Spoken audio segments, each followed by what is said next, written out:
It's time for the Charlotte FC podcast.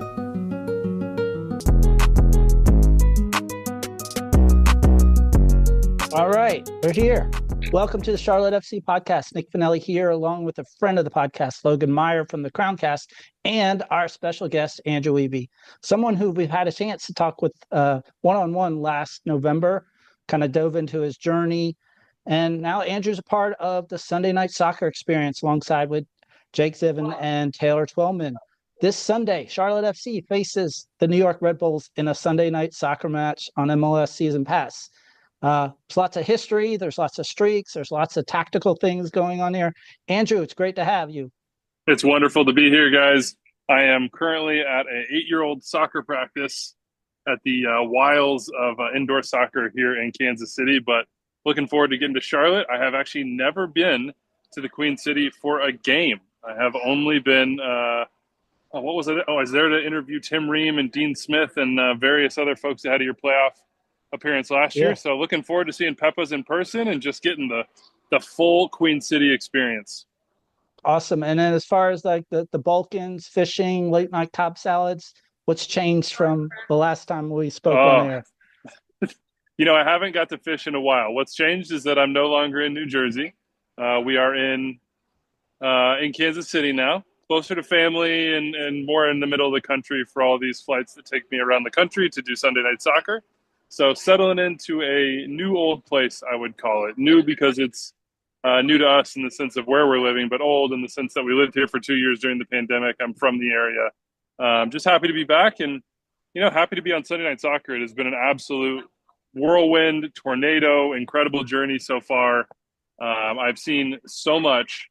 And what I'm really looking forward to is starting to check off some of these cities that I haven't seen this year. And I'm really glad we're getting Charlotte at this time, boys, because it is a hot Charlotte team rolling into this match. Leagues Cup excluded.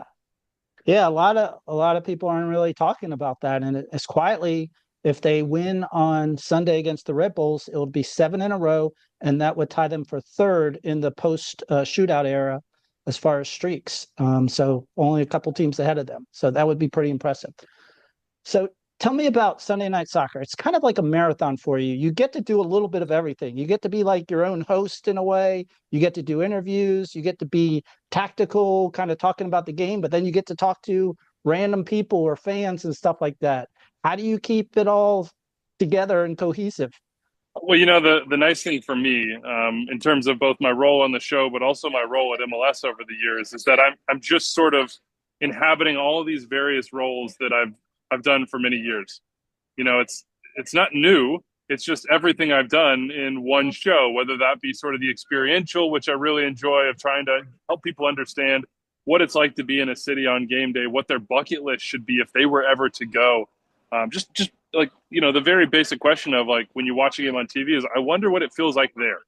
And I want to be the one to really help answer that question. And so, you know, I get to do that side of it. I've been an interviewer for so long, so that's a really fun part of this. And instead of interviewing sort of in that more long form setting, almost like what we're doing now, where people are sort of settled in and relaxed, you have an opportunity to do it in really what are the most high emotion moments of any player's life, which is before and in the middle and after a game. So you get that side of it, and then you get the tactical side, which I've done too the last couple of years in the studio and for many years overall. It's just like this grab bag of all the things that I love. And instead of having to choose one or only getting to choose one, now I'm doing all of them. And I feel super fortunate to be in this position. Awesome. Well, let's focus in on the match. So I feel like 7 is the magic number here, because if Charlotte wins, that'll be 7 in a row, the streak we just talked about. But also, if something happens with a tie or a loss, that's 7 straight against the Red Bulls where they did not win.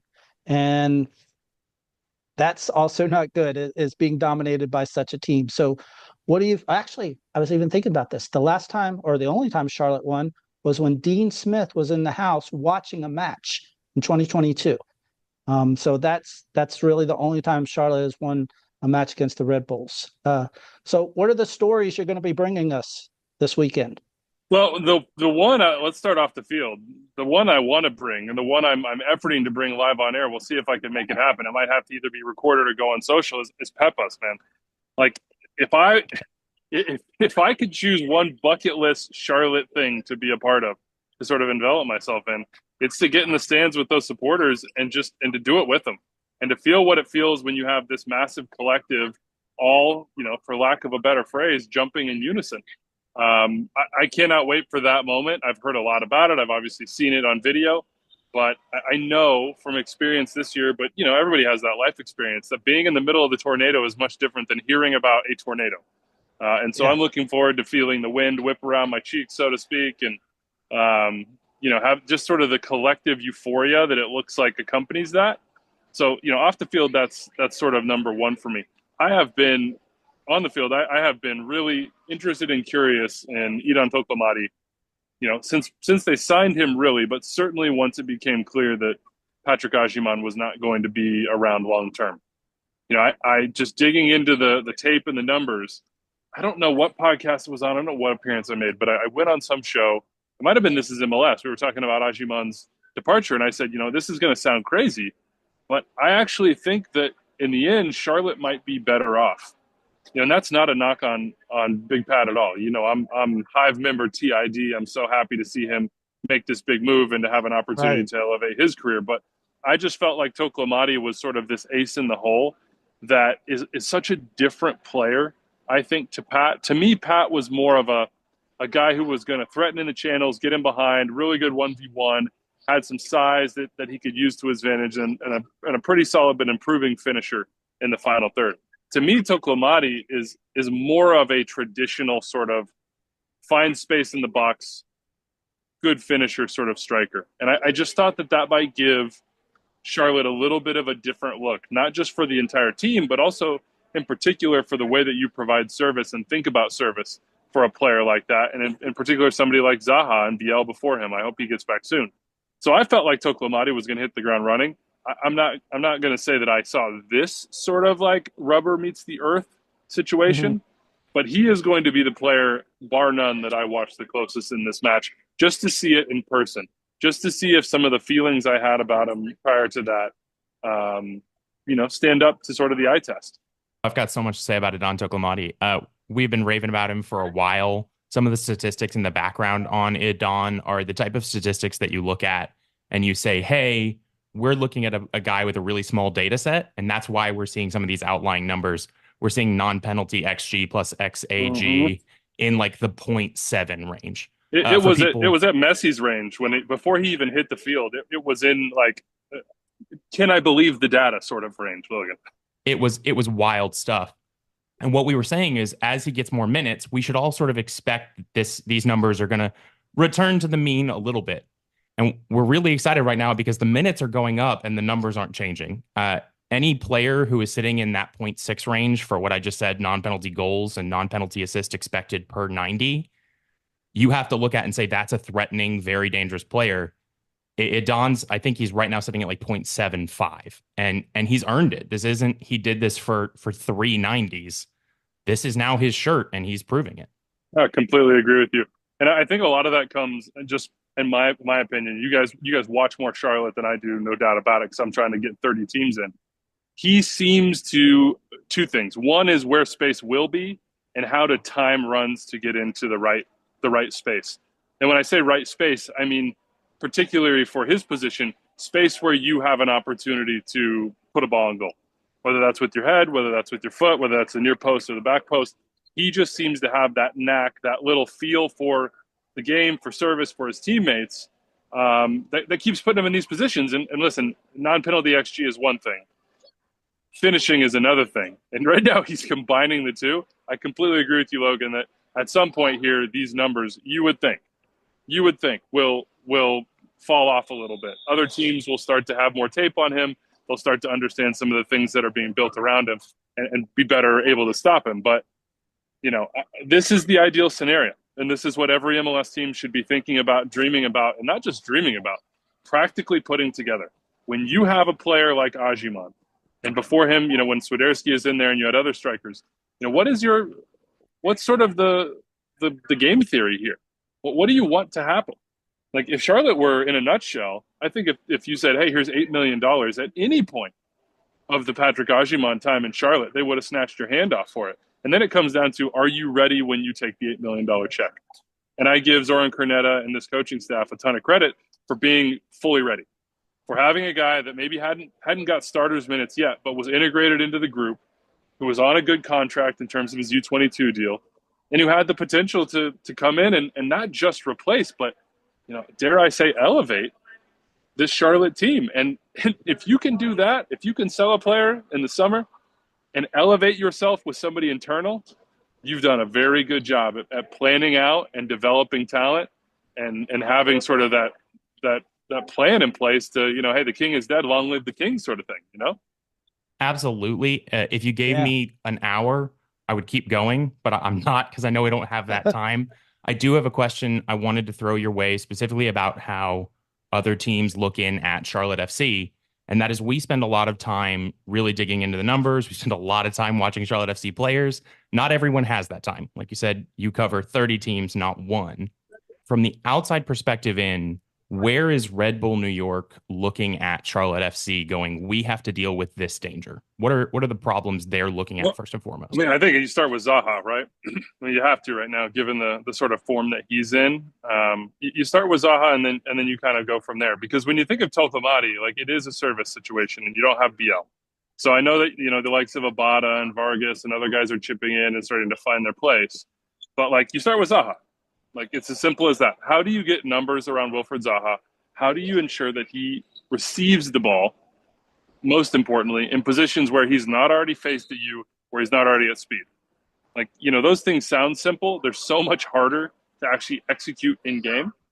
But starting point with Zaha is, do not let him get the ball where he can run at you. Do not let him get the ball when he's already running. If he does those two things, you're in trouble. Now, the Red Bulls are no longer this sort of like press all the time sort of team. They have different gears. And so I would expect, particularly in Charlotte, that there will be times that the Red Bulls say, we don't feel the need to push numbers high. We don't feel the need to expose ourselves. We are going to sit more in a lower block situation and take space away from Zaha and wait for the moment when Charlotte push numbers forward and then try to hit on the counter. And when you hit on the counter and when you're the Red Bulls, it's going to flow straight through Emil Forsberg. So find his feet and go from there. The one place I look at Charlotte and have questions about, or I should say the biggest, is midfield. I'm still just not sure that Dean Smith has found the balance that he would want from his three central midfielders. I'm just not sure it's gotten there, whether it's knowing who your six is, how that six plays, how much ground and time Westwood can cover. You need him in there because he's so good on the ball, but the flip side is that he can leave you a little bit exposed at times. So you have to have a six of a certain vintage, and I'm not sure that guy's on the roster. So I think that's the one place that I would have a little bit of concern if I was Charlotte. In those moments when you find Forsberg's feet and the Red Bulls get turned and start to get downhill, can you slow him down? Because really that's what it comes down to. You don't got to stop him. You just got to slow him down and route him into places where your backline can deal with it. And that's the one place where I say, I'm still a little bit unsure on Charlotte. But listen, that's picking nits for a team that's won 6 straight. Yeah, anytime you win 6 in a row, it definitely counts. I'm going to ask you one sort of more question on this, and that is that you talked about the fact Red Bull New York is not quite as we're going to get up in your face as they used to be. And there is some worry from our side that we can see an issue where as Charlotte loses its compressions and its lines, its forward attacking line gets drawn a little bit further up, that midfield does get a little bit weaker. Do you think that space is going to be something that Red Bull actively chooses to stay back a little bit further and maybe even play a little further into their new system, specifically knowing that weakness? Or do you think it's still sort of same game? No, I think so for sure. That's sort of what I was referencing there. Is I'd expect Sandro Schwartz, who's a really, really sound and interesting tactical mind, to try to take away what makes Charlotte special. And in many cases, at least from my point of view, that's space for those wide players. Whether that was BL coming inside a little bit or that Zaha who can stay outside or come inside. Like, how do you take away space from those guys? How do you make them uncomfortable? And then through uncomfort come turnovers, and then through turnovers come a turn of field, and all of a sudden now that you have more space to work with. So I would certainly expect that from the Red Bulls. I also think you'll see moments where if Charlotte want to try to play around a little bit and see if they can draw them upfield, the Red Bulls will hit that switch. They'll try to pick their moments where they say, hey, you're a little bit too comfortable, on the ball or whatever it is. Like, let's flip that switch and try to press a little bit. And I think back and, particularly to last year's playoffs, in terms of, the sort of scheming that Sandro Schwartz can do against, let's just say, in this case, the likes of the Columbus Crew. They did not press for 90 minutes. They simply chose the right moments to press, and then that collective sort of organization behind it was really, really good. So I think you're going to see certainly some moments where they try to take this thing out of the game and try to take those wingers and take them out of positions where they're comfortable. But I also think that Sandro Schwartz will have some triggers where he says, if this, then we are going to step our lines up and we're going to press, because ultimately, your best attack is winning the ball close to goal. Like, that's true for every team. So I think look for, it's like any good pitcher.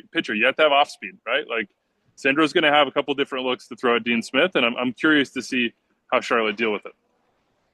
I'm also curious to see how, if Red Bulls take away Zaha, what does Charlotte do? Like, where do they go? If it's a total kind of, hey, we're going to block this guy out, is that a dare by the Red Bulls?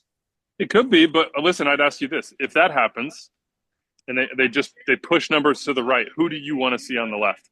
And this is me almost like prepping right now, just in terms of using both of your expertise. Is like, if Zaha becomes the focus, which, let's be honest, he has been, it hasn't mattered.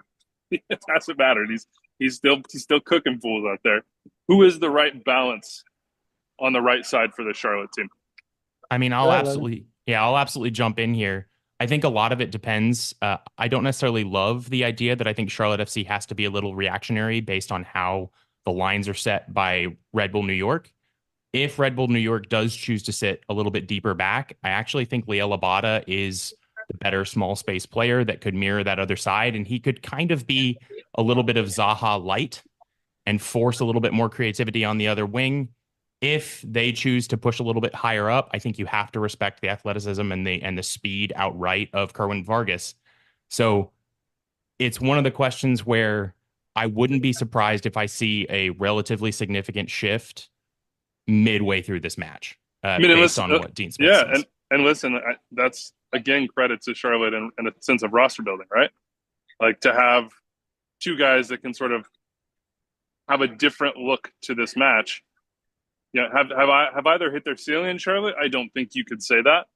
But listen, sometimes it's a matter of time. Sometimes it takes the right moment, it takes the right opportunity, and two extremely talented guys. I'd be curious to see where Zoran goes, but I completely agree with you, Logan, in the sense that at home, Charlotte should play the player that they think is best suited to the way that they want to play, not in reaction to the way the Red Bulls play.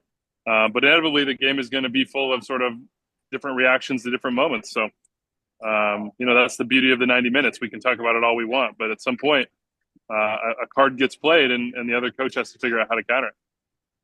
So is Dean going to do anything differently? Because if you go through and do the same thing or want the same thing and you're not getting the results, is he going to, do you feel like he's got something else he has to throw because other things have not been working? Nah. It's stick with what, dance with the girl that brung you. When you win 6 matches in a row, I think the last thing a coach like Dean Smith is going to do is to make any sort of significant change. He's a guy that I think respects the new school, but deep down in his heart, I think is old school. And I would never expect him in the midst of a 6-game winning streak to send a message to his team that's anything but what you are doing is working. Be you and be better than the other team. So I would expect, wouldn't expect anything to change significantly, particularly at home. Yeah, he always preaches that 85% of the time he's just working on his team and how they play, and really they spend a small amount of time on what the other team does because they have to be good for what they do. 100%. One of the questions I can jump in here with is that Red Bull New York has had honestly similar statistical season to Charlotte FC. If you just look at the table, you'll find that their goal difference isn't that significant. One of the big sort of columns people will look at is that Red Bull has had a number of draws where Charlotte FC has tended to either lose games or win games. Would you say that the setup right now at Red Bull New York is one that lends itself to close games? Yeah, I think so. I also just think that they have not hit their stride, and maybe this is another similarity, really hit their stride yet in terms of getting the most out of attackers not named Choupo-Moting in particular, or Forsberg. And so when you have situations where either of those guys are out, which has happened, I think more often than they would like, you're sort of looking for that third option. And is it Sofo? Is it Mohamed Sofo? Like, he's popped up a couple times with big goals. You know, who is that player who can change a game that either those guys aren't in or they're being taken out of? It's a big question mark. So I think, to me, it's more of a personnel thing, and how that personnel creates a lack of balance for them, than it is like, hey, we want to play close games. I think if you ask Sandro Schwartz, certainly, does he want to be in every game? Yes. Does he want to score more goals? I think he would say yes, and I would like to see guys that are not Choupo-Moting pick up some of those goals. You talk about a lot of the players and the players that Charlotte has in this window that we're in right now. This international window has seen a lot of movement from Charlotte. Anything kind of stand out for you, just looking at it from afar? Yeah, I mean, I think the price tags. Like, you know, how often have we seen in MLS a team that's in contention, let alone, but any team, sell two players for $5 million plus in a window? You know, so I look at the business that Charlotte has done, and I don't think about it in terms of this business. I don't think just summer. I think that's so reductive to think about the moment of the sale. I think about the work that they've done over the last 2 or 3 years to scout, to sign, to develop the guys that have now moved on, and also ensure that the market is one that they get top dollar for. So I think it's been an incredibly impressive window for Zoran. You know, the challenge now is that at some point you can't just replace from within, right? So, you know, when you lose Malanda, you've got to have another player that comes in here at some point, unless you truly are saying, hey, we now trust Bill Tuiloma to basically to the tune of the transfer that we signed him for the first time. So, you know, that's a long-term problem. That's a problem that can be solved in the summer. And I give credit to Zoran as well for that, because it's incredibly, I think, difficult in some ways to say to a championship team just starting their season, wait till the winter. Like, hey, Middlesbrough are paying you $8 million. Like, most people that are going to pay you that amount of money.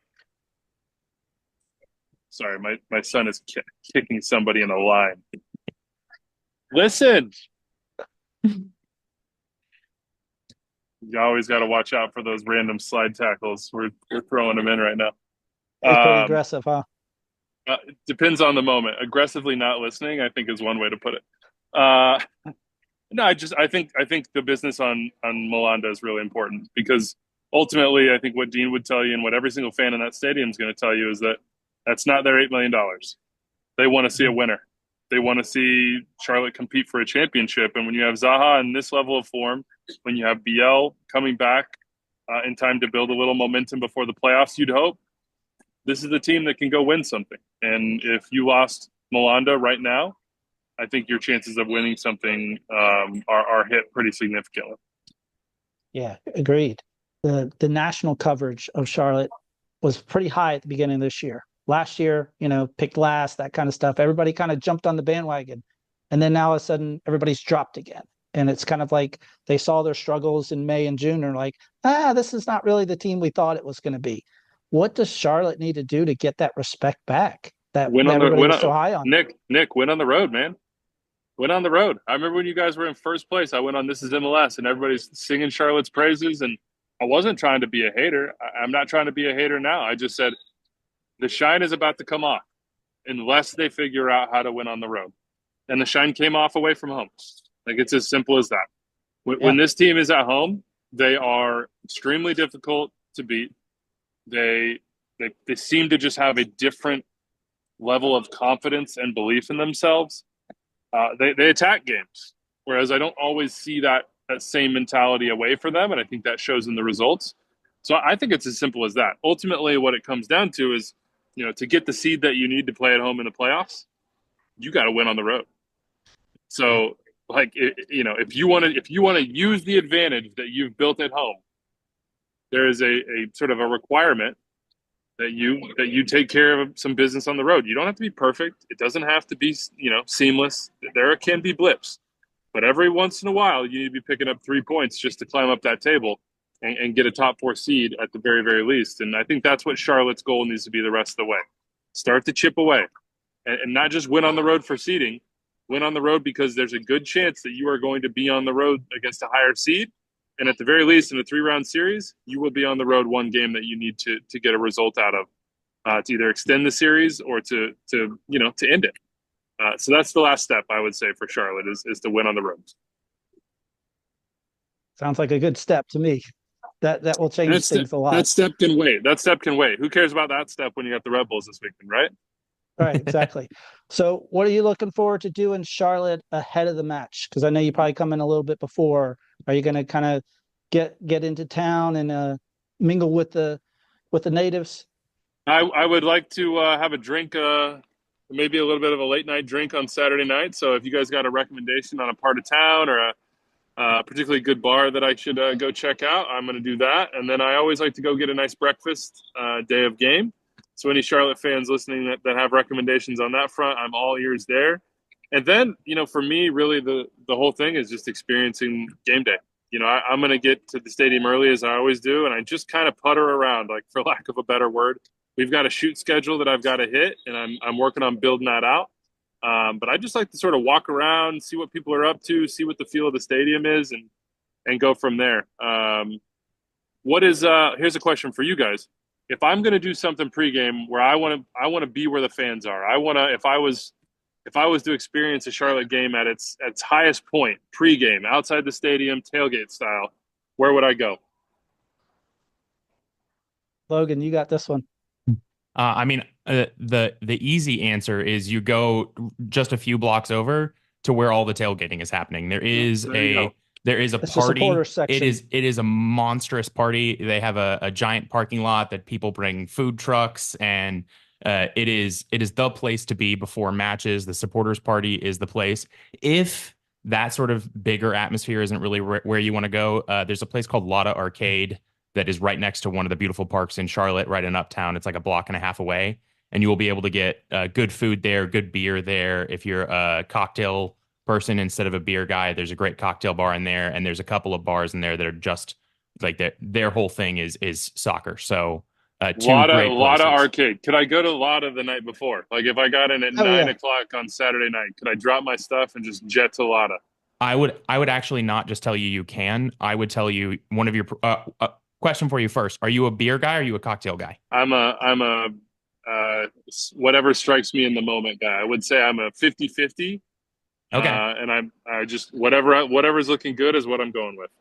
My recommendation is there's a place called Cotton Room, and they did not pay me to say that. You will have trouble finding it. It is in Lotta Arcade. You will have to ask someone in the arcade how to get upstairs to find the Cotton Room. But once you do, you will be happy you did. It's just really, really, really good cocktails. Awesome. Well, Andrew, thanks a lot for coming on. We appreciate it. We're looking forward to seeing you on Sunday, possibly somebody else out there on Saturday when Andrew's roaming around town. Yes. Also, the supporters, if you want to see the march, you can march up with them if you go to the supporters at the time. You might already be in stadium. I can tell you for sure that I will be at the tailgate. I cannot tell you for sure that I'll be at the march, but I can tell you I'm hoping that the scheduling gods align so that I can do both and hopefully bring those to everybody else at home. Because, I'm sort of the Pied Piper of helping other people experience it. So I get to do it, which is the blessing. And then hopefully I get to show other people what Charlotte's all about. Awesome. Thanks. So everybody, don't miss it. Charlotte FC and New York Red Bulls. See Andrew Sunday Night Soccer on MLS Season Pass with, of course, Andrew, and then doing the call, Jake and Taylor. Thanks, Andrew. Appreciate it, guys. Weekend. See you. Thank you. Again, thanks for listening to another episode of the Charlotte FC podcast, where we bring you the fascinating people who work for and around Charlotte FC and the world of football. The Charlotte FC podcast is edited and produced by me, Nick Finelli, and Eli Finelli. Please help us out and share this episode with others. 5 stars, and follow CLTFC podcast on Instagram, X, and YouTube. Until next time, enjoy the day.